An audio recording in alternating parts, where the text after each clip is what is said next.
How to delete medical ID from iPhone.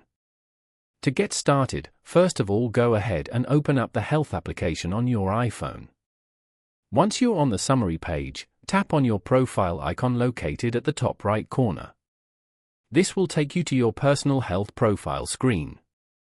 From here, find and tap on the Medical ID option. You are now on the Medical ID page. Here, you can view all of your medical information. Scroll all the way down to the bottom of the page. At the bottom, you will see the option to delete medical ID.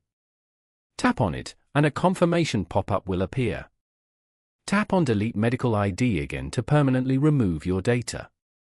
Following these steps, you can easily delete your medical ID on an iPhone. Thank you for watching.